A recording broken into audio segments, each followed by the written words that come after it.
Instead of spending my time like a normal person, I spent my entire summer making a FNAF game about Brainrot.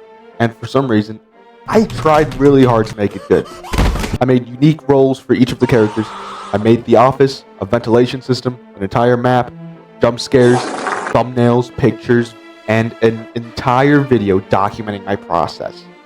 And I think this game actually made my brain rot.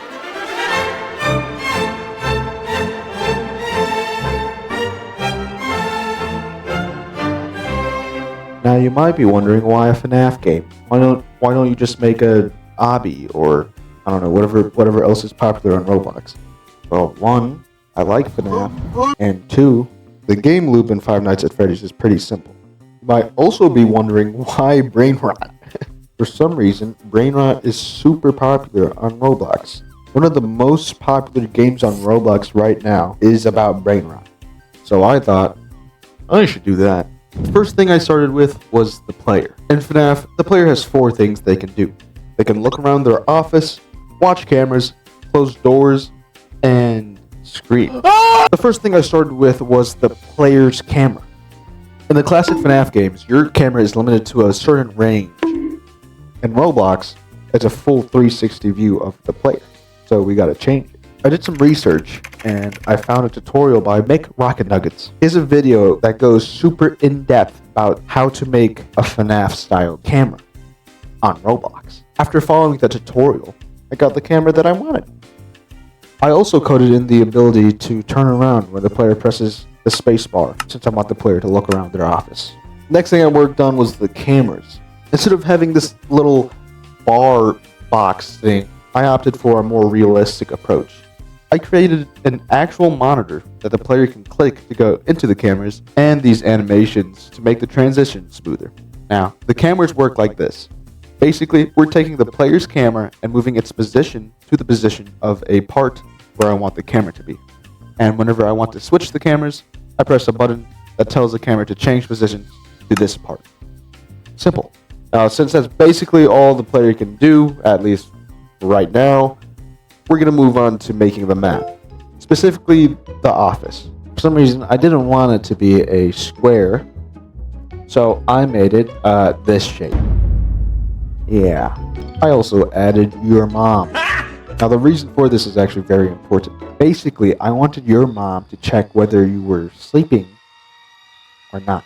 Now, the reason I'm doing this in the map section is because your mom will be behind this door within your office. But eventually, I will replace her for a Brainrot character. Now, before making the rest of the map, I added a second monitor, which will be very important later. I'll talk about that once we start working on the power. I added some little details to the office, nothing much. Made the walls a boring beige color, and added the hallway where what I'm going to call for now, Door Monster, will be. I tried to make the door work like a door, but it was a little too difficult, even with a tutorial. So, I'll leave that up for future me. Next, I started working on the basic layout of the map, and thought, this is not brain-rotty enough. So, after some creative inspiration, I present a brand new map. It's Among Us. It's the Among Us map. It's not even that bad. I mean, it has 2 hallways that go to the security room. It's like FNAF. Just like FNAF. Among Us is just like FNAF. I also started working on the blast doors, which aren't that hard since they just go up and down. Alright, so we got the basic layout of the map. So now that means we can move on to the characters, right? Well, at this part of the video, you're going to realize how terrible my work ethic really is. I mean, I'm bouncing back and forth between like 6 or 7 different things at once, instead of being a normal human being and doing things one at a time. Maybe that's why this game took 2 months to make. Anyways, instead of doing each part after another, you're going to see me go back and forth. But to make this video make more sense, I'm going to add progress bars under each section. That being said, let's go back to the player mechanics. Like I said previously, I made a second monitor that is very important. When I wanted to make a FNAF game, I wanted the player to balance 2 things. At first, it was going to be playing Minecraft and finding a job.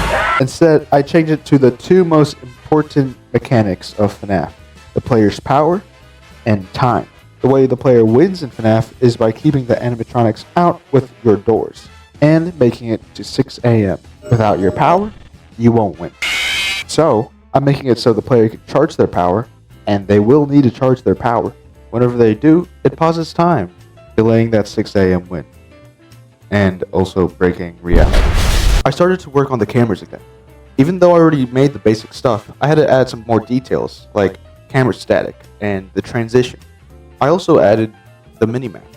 Now, I couldn't use the Among Us map since my map is slightly different, so I had to draw a new map. I used the same colors though, to maintain that Among Us feel. Next, I added the buttons of where I wanted the cameras to be. Then I started placing where the cameras will actually be on the map. I also started to work on the power button of the computer, since it ties into the mechanic of the door monster. Alright, so we're basically finished with the player mechanics, besides the mechanics that tie into the characters. Which means we can finally start working on the characters. First, the door monster. A couple seconds ago, I just said the power button ties into his mechanic, so let me explain. Door monster will barge into your office multiple times throughout the night. They will knock occasionally, and on the third knock, they will come in. At this point, I should also mention that our door monster is actually Tung Tung Tung Sahur, our first of many Brainrot characters. Now, before I add in Tung Tung Tung Sahur, I gotta first make the door act like an actual door. Right now, it just kind of fades out of reality. So I took a door model I found and did some coding, failed, did some more research, failed even more, tried a little bit, and eventually got the door to work. Yes! I also added some lighting on Tung Tung Tung Sahur to make him even more ominous than he already is. I mean, just look at that face.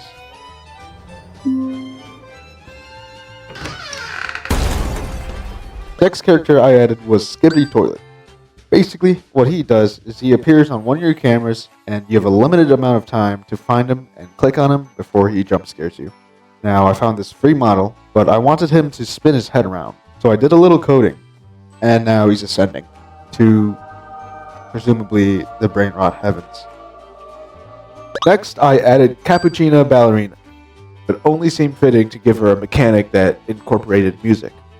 Her mechanic is basically the same mechanic as the puppet. You wind up this box to keep her locked up. I also added Bird Patabeam. What he does is he comes to one of these windows while also making a noise and makes the player flash him to make him go away. What a perv. While I was making these characters, I was also working on the walls of the map and this. Whatever this is.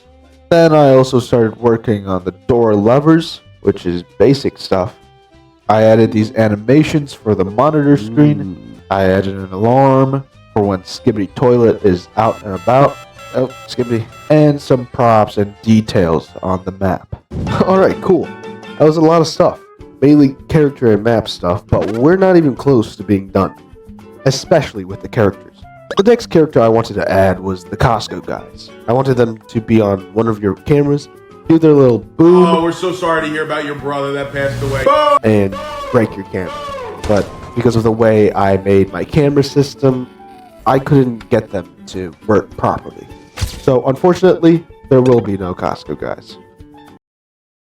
I still wanted a character that interrupted the flow of the night, so I ended up making what I call the ad monster. It's basically the same thing as the ads in FNAF 6 or Ultimate Custom Night that pop up on your screen, but instead of ads, it's Brainrot. Now, instead of having these ads pop up on the monitor that your camera's on, I put them on your second monitor, and whenever they pop up, they drain your power faster, while also freezing time. I also added a brand new character, Cappuccino Assassino. What he does is he pops up in your office and starts giggling. The player needs to click him and make him go poof before he jump scares you. And with that being our 6th character, we're almost done with this game. I mean, the map's pretty much done. I kept it very basic. The rooms have some detail, but nothing crazy. The player mechanics are simple, and the characters are almost done. We're practically ready to start the end. Yes! I don't want to do that. So instead, we're going to keep making more characters and mechanics. Alright? As if one map wasn't enough, I made a ventilation system above the original map that connects to your office with this massive vent sticking out of the ceiling. I drew out its own mini-map and made its own cameras. All for one character, this Goose. Now we're going to save them for later because we need to do John Pork and Tim Cheese first. The reason why is because all three share basically the same mechanic, just slightly different. John Pork and Tim Cheese are going to be basic characters. They're basically the same as the FNAF 1 animatronics. Now, I couldn't find any models for them, so instead, I'm just going to use their pictures. First, I made all the locations that the characters can be. And for each location, made a list of possible locations that they can go to. And every random amount of time, they'll pick a random possible location.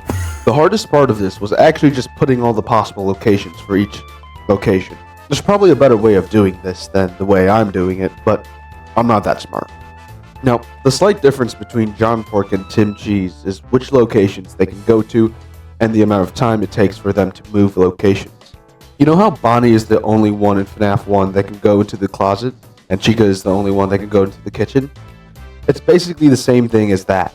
The only difference is, instead of having them go to only one hallway, I'm going to make them able to go through both hallways, because I can't. Now, I also said Bombini Gusini shared the same mechanic. They go through the vents at random position, but the difference is when they get to your office, they start tumbling down the massive vent, and the player only has a couple seconds to turn around and close the vent door before it's too late. And with that, we fully completed the map and the characters. Besides the menus and death screens and the character difficulties and jump scares, but we're going to save that for the end. I just want to be able to say that we finished something with this project. Now having the map and characters off the table, we got one final player mechanic. The ventilation system will also have gas pipes that can occasionally leak. I added this so the player has another thing to worry about during the night. The gas pours out of the massive vent in your office and makes the player's vision start to blur. And if they don't fix the valve on the cameras fast enough, they die. Now, I've been talking about the end for a bit, but haven't explained what it is. It's basically everything else I need to do to finish this game once and for all. The end includes this: jump scares, the enemy's difficulty, the main menu, the death screen, and everything that comes with publishing the game, like thumbnails and pictures and that stuff.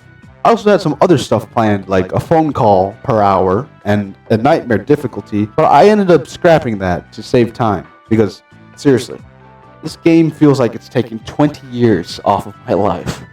The first thing I started with was the difficulty. I haven't mentioned this before, but the game only has one night. I did this to save time and also my sanity. But to keep that sense of rising difficulty, I made the characters get tougher each hour. Now the only thing that's actually changing is the time it takes for them to attack. For example, Tung Tung Tung Sahor will knock and barge in more frequently, and Skibidi Toilet will spawn in more often and take less time to jump scare you as the night progresses. The only character I didn't change was Cappuccina Ballerina, since I felt she was already in a good place. I also made it so some characters aren't active until later into the night, so it seems like you're unlocking new characters as you progress. I also added this little clock thing to give the hour change more oomph. Then I made the jump scares. I didn't want to animate them, and I couldn't anyway since most of the characters were meshes and not rigs. So instead, I made a part that rotates with the character's model and spawns in whenever they kill the player. Next, I made the game over screen.